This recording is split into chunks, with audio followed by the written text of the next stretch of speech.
Now the Biden administration has said, hey, we are going to cut hydrofluorocarbons, yes. HFCs.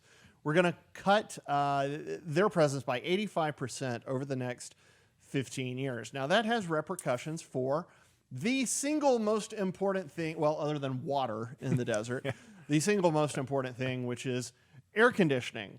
So, you know, just truly nothing is safe from the left.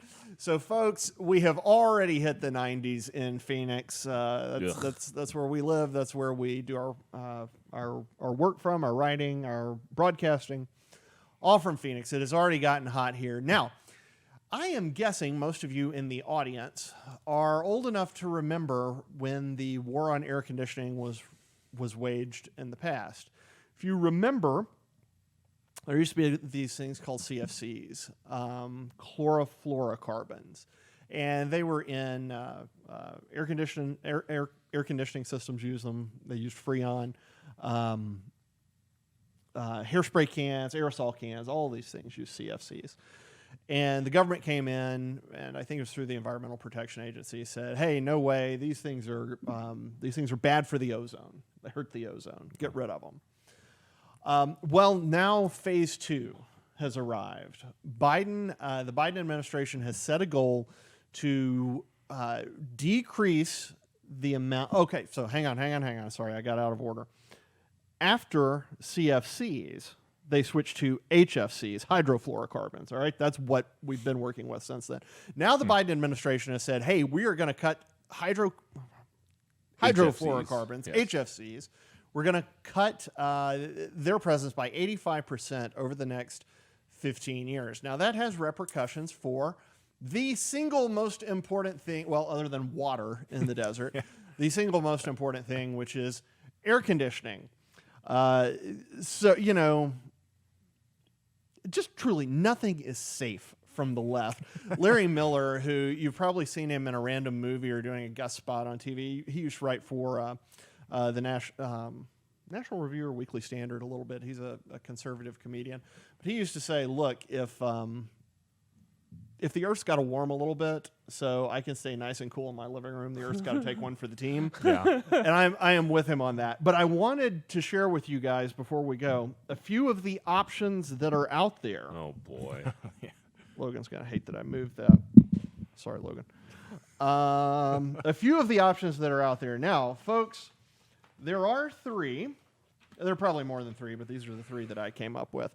First off, we can get rid of HFCs and we can go to ammonia. Ammonia-based cool. No, I'm serious. This is not a joke. This is not a joke at all. This is serious. You can go to ammonia-based AC units.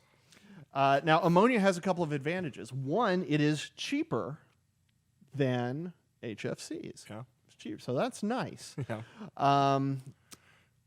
It also is conducive to less expensive refrigeration systems. So the cost of your air conditioning unit sounding good so far. might go down. And it releases no greenhouse gases and no ozone depleting gases either. It's also more efficient than HFCs, but there is a problem. Oh, no. Just one? There are trade-offs with everything, folks. Turns out, as some of you who have been following along at home know, ammonia is highly toxic and can kill you.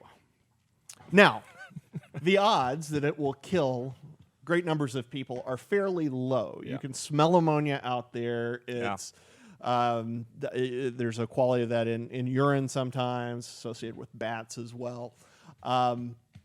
It is also not useful. It can't be used with pipes that are made from copper, brass, zinc, and many other alloys, because in humid or moist regions it will corrode the pipes. So think about all of the changed plumbing that would have to happen, HVAC.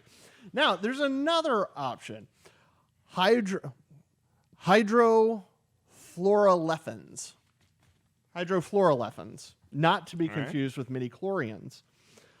Hydrofluorolefins, these, again, no ozone depleting potential, minimal impact on greenhouse gases. A couple of problems with it, though. these things are actually highly flammable, posing a potential risk for explosion if the refrigerant managed to make its way near a flame. So there is actually a case, Daimler Chrysler.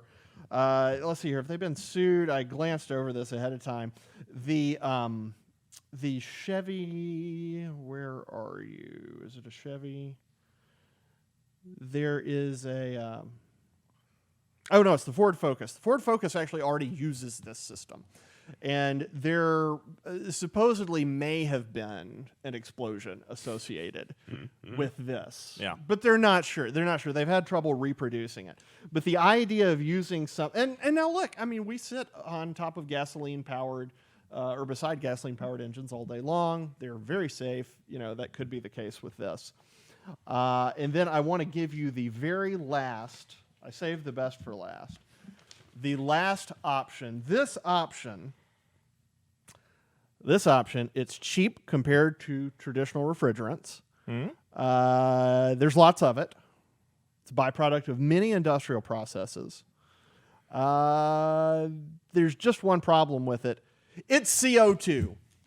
Carbon dioxide. You could actually replace refrigerants with carbon dioxide. The thing we're killing cows because of methane, aren't we? Isn't that why we're getting rid of cows? Are the methane. So we're going to get rid of cars. We're going to go to electric cars, but doggone it, they're going to be powered by they're going to use CO2-powered air conditioning systems. Now, none of that is a joke, but all of it is funny. And the point behind it is that Tom Sowell has said before, you know, there are no good or bad decisions in policy or economics. There are only trade-offs. There are trade-offs with everything. Right now, we have less efficient cooling systems than we had in the past. But they do get the job done.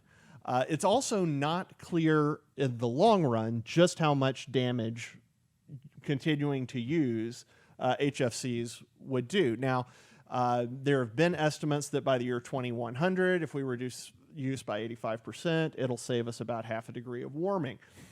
The problem with that is that there are UN estimates that say if we eliminated all CO2 by 2100, what's the change? I think it's less than a degree. Yeah. So it's first off, the math may not be consistent. Secondly, the point Bjorn Lomborg points out, I think he's a Swedish environmentalist and statistician. It's like, look, the ticket here is not replacing our technology. It's adjusting our technology so that the prophecies that are out there, which haven't come true yet, will not come true in the future.